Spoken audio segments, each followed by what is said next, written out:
এক সাহাবী আল্লাহ হাবিব সাল্লাল্লাহু আলাইহি ওয়াসাল্লামকে প্রশ্ন করেছেন, মাতা কুনতা নাবিয়্যা, আপনি কখন থেকে নবী? তা আল্লাহর হাবিব বলেছেন, কুনতু নাবিয়্যা ওয়া আদামু বাইনার রূহি ওয়াল জাসাদ, আমি তখন থেকে নবী আদমের যখন কোনো এক্সিস্টেন্স অস্তিত্বই রূপ লাভ করে নেই, আদম নামে কোনো অস্তিত্বে আসে নেই। আদমের একটা অংশ ছিল রূহ আর একটা ছিল মাটিতে, তখন থেকে আমি মুহাম্মদ আল্লাহর নবী।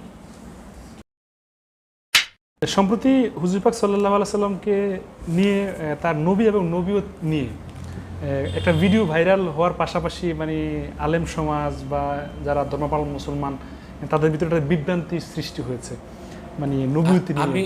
আমি বুঝতে পেরেছি আপনি কি প্রশ্ন করতে চাচ্ছেন। জি জি।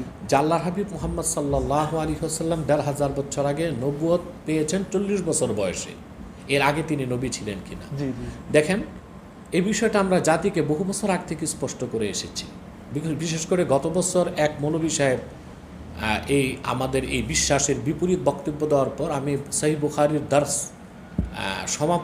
উদ্বোধনী দর্শে বক্তব্যটা বলেছিলাম। এবছরও আবার আল্লাহর কি হুকুম, এই বিষয়টা নিয়ে যখন খুব বেশি মানুষের মধ্যে বিভ্রান্তি সৃষ্টি হচ্ছে, বিভ্রান্তি না, মমিনের কোনো বিভ্রান্তি না, মমিন মূল আসলটাই বিশ্বাস করে।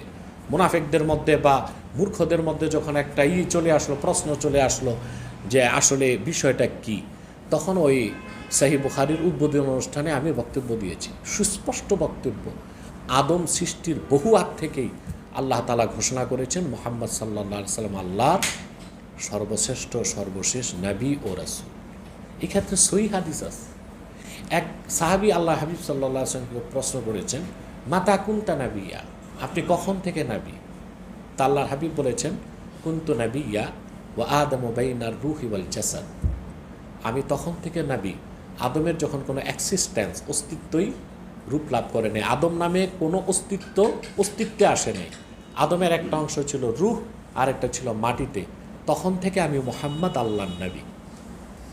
এই হাদিসটা তিরমিজিতে আছে। আরেকটা হাদিসে এসেছে, আরেকটা হাদিস যেটা বুখারী সহ ১০ জন মুহাদ্দিস রওয়ায়াত করেছেন ইরবাজ বিন সারিয়া থেকে।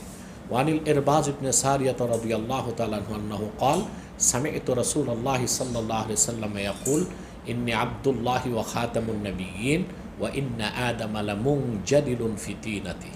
ইরবাজ বিন সারিয়া বলেন, আমি আল্লাহর হাবিব মুহাম্মদ সাল্লাল্লাহু আলাইহি সাল্লামের নূরের জবান থেকে নিজ কানে শুনেছি, তিনি বলেছেন, আমি মুহাম্মদ আল্লাহর বান্দা ও সর্বশেষ নবী তখন থেকে যখন আদম ধুলায় গড়াগড়ি খাচ্ছিল।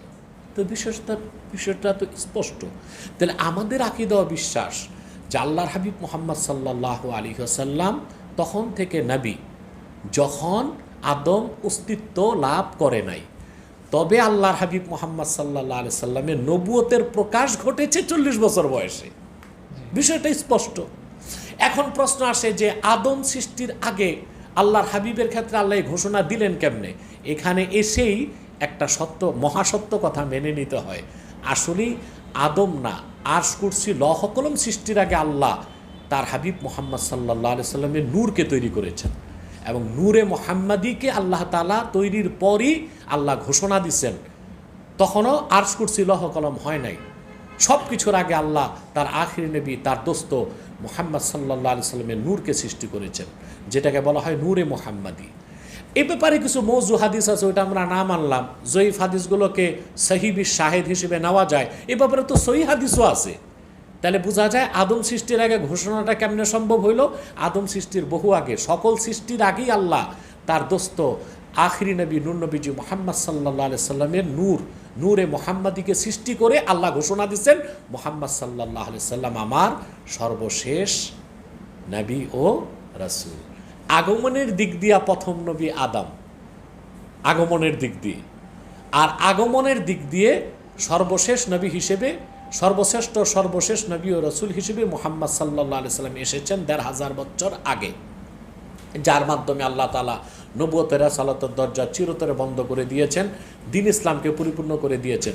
কিন্তু আল্লাহর হাবিব নূর নবীজি মুহাম্মদ সাল্লাল্লাহু আলাইহি ওয়াসাল্লাম ১৫০০ বছর আগে ৪০ বছর বয়সে ওনার নবুয়তের প্রকাশ ঘটেছে, কিন্তু তিনি আল্লাহর পক্ষ থেকে নবী এই কথার ঘোষণা পেয়েছেন আদম সৃষ্টিরও আগে। এটাই হচ্ছে আহলুস সুন্নাহ ওয়াল জামাতের আকীদা, এটাই হচ্ছে আরিফ বিল্লাদের আকিদা, এটাই হচ্ছে গাউসে পাক শেখ আব্দুল কাদের জিলানী রহমতুল্লাহর আকিদা, বাহাউদ্দিন নকশবন্দি এবং বিশেষ করে ইমামে গাজ্জালি সহ ইসলামের ইতিহাসে যারা আরিফ বিল্লাহ, আল্লাহর পরিচয় যারা লাভ করেছিলেন, মারেফতে নূর আল্লাহ যাদেরকে দান করেছিলেন, তাদের মত এটা। এবং এই মত ইবনু হাজার আসকালানি, ইবনু হাজার হায়তামি এবং মোল্লা আলী কারি, আল্লামা হাফেজ জালালউদ্দিন সৈয়দী, তারপরে আল্লামা খতিব আল কাস্তালানি, পৃথিবীর বিখ্যাত যারা মুহাদ্দিস, আজকের না 700, 800, 1000 বছর আগের, বিশেষ করে কাজী আয়াস, এইসব মহান মনীষীদের বক্তব্য এটা, মত এটা। অতএব যারা এর বিপরীত মত প্রচার করতেছে যে আল্লাহর হাবিব মুহাম্মদ সাল্লাল্লাহু আলাইহি সাল্লাম নবুয়ত পেয়েছেন 1500 বছর আগে, 40 বছর বয়সে, এর আগে তো তিনি নবী ছিলেন না, এর আগে উনি যা করেছেন সেটা দলিল না, তারা আসলে এইখানে আমার মনে হয় বাকি বিষয়টা বুঝতেছে না যে হ্যাঁ, আল্লাহর আখিরি নবী মুহাম্মদ সাল্লাল্লাহু আলাইহি ওয়াসাল্লাম তিনি 1500 বছর আগে গারে হেরাতে 6 মাস আল্লাহর ধ্যান করার পর সরাসরি ওহী এসেছে, কোরআন নাজিল শুরু হয়েছে, তখন নবুয়তের প্রকাশ ঘটেছে। কিন্তু মুহাম্মদ সাল্লাল্লাহু আলাইহি ওয়াসাল্লাম তো নবী তখন থেকে, আদম যখন অস্তিত্ব আসে নাই। আচ্ছা, তো সম্প্রতি যে ভিডিওর কথা বললাম সেখানে দুজনের কথা আসে, আমি তাদের নাম নিতে চাই না, আমি প্রশ্ন করতে চাই যে তাহেরি সাহেব উনি 48 মিনিট আলটিমেটাম,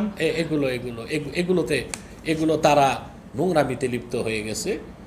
এগুলো মামলার হুমকি দেওয়া, না, মামলা টামলা না, এটা হচ্ছে সংলাপে ডাকলেই হয় যে আমরা বসে, আপনি বুঝতেছেন না, আমি বুঝাই দিই, এটাই মনে হয় ভালো। এখন এসব বিষয় নিয়ে মামলা টামলায় জড়ায় গেলে নাস্তিকরা, বামপন্থীরা সুযোগ পাবে যে আলেম আলেমে কেস মামলায় লিপ্ত হয়ে গেছে, আর তাগুতি শক্তি বাহবা দিবে, যাক এরা তো এখন ব্যস্ত আছে, আমরা আমাদের কাজ করি। তো এটা মামলায় না যেয়ে আমার মনে হয় তাকে সরাসরি চ্যালেঞ্জ করা উচিত। আর যিনি ভুল বক্তব্য দিয়েছেন তার উচিত ভুল হয়ে গেছে, তওবা করে প্রকাশ্যে ক্ষমা চেয়ে নিলেই হয়, তাহলে বিষয়টা দ্রুতই সমাধান হয়ে যায়। আচ্ছা।